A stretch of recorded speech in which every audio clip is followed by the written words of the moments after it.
இலக்கை நோக்கி டுவர்ட் த கோல் இந்த நிகழ்ச்சிக்கு உங்களை அன்புடன் வரவேற்கிறோம். Praise the Lord. ஆண்டவராகிய இயேசுவின் இனிய நாமத்தில் உங்கள் எல்லாருக்கும் அன்பின் வாழ்த்துக்கள். வெளிப்படுத்தின விசேஷம் 3ஆம் அதிகாரம் 8ஆம் வசனம். இதோ திறந்த வாசலை உனக்கு முன்பாக வைத்திருக்கிறேன், அதை ஒருவனும் பூட்ட மாட்டான். திறந்த வாசல் கர்த்தரால் எனக்கு வைக்கப்பட்டிருக்கிறதுன்னு நம்ம கேட்கும்போது ரொம்ப சந்தோஷமா இருக்கு. ஆனால் அதனோடு தொடர்புடைய அடுத்த வார்த்தையை கவனித்தீர்களா? அதை ஒருவனும் பூட்ட மாட்டான். அப்ப நாம விசுவாசிக்கணும், ஆண்டவர் எனக்காக திறக்கும் கதவை ஒருத்தரால் நினைச்ச முடியாது, பூட்ட முடியாது. நமக்கு ஒரு திறந்த வாசல் இருக்கும்போது சத்துரு அதை எப்படியாவது அடைக்கலாமா அப்படின்னு முயற்சி பண்ணும். சூழ்நிலைகள் அதை அடைப்பதற்கு முயற்சி பண்ணலாம். சில எதிரிகள் மனிதர்கள் எழும்பி அதை அடைப்பதற்கு என்ன செய்யலாம், முயற்சி பண்ணலாம். ஆனா நாம எப்படிப்பட்ட மனநிலையில இருக்கணும்? இது கர்த்தர் திறந்த கதவா இருந்தா யாராலும் அதை என்ன செய்ய முடியாது, பூட்டவே முடியாது.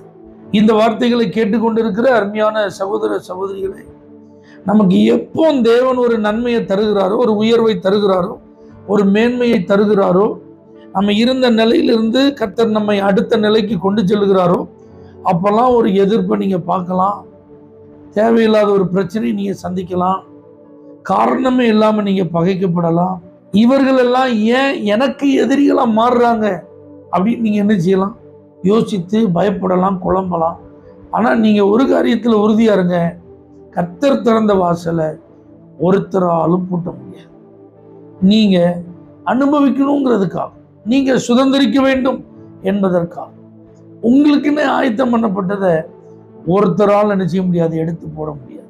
ஆகவே நீங்க இன்னைக்கு புரிந்து கொள்ள வேண்டிய ஒரு காரியம் என்னன்னா, காரணம் இல்லாம இவங்க என் வாழ்க்கையில குறுக்கிடுறாங்க, தேவையில்லாம அவங்க எனக்கு எதிராக பிரச்சனை பண்றாங்க, அதனால இவங்களதான் அவங்களதான் இவங்களாலதான் அவங்களாலதான் அதெல்லாம் பேசுறது விட்டுட்டு, கர்த்தர் நியமித்த பாதை, கர்த்தர் நடத்துகிற வழி, கர்த்தர் திறந்த வாசல், அப்படி இருக்கும்போது யாரும் எனக்கு விரோதமா, யாரும் எனக்கு எதிரா, யாரும் இதற்கு குறுக்கே நிற்க முடியாது என்பதுல உறுதியா இருங்க.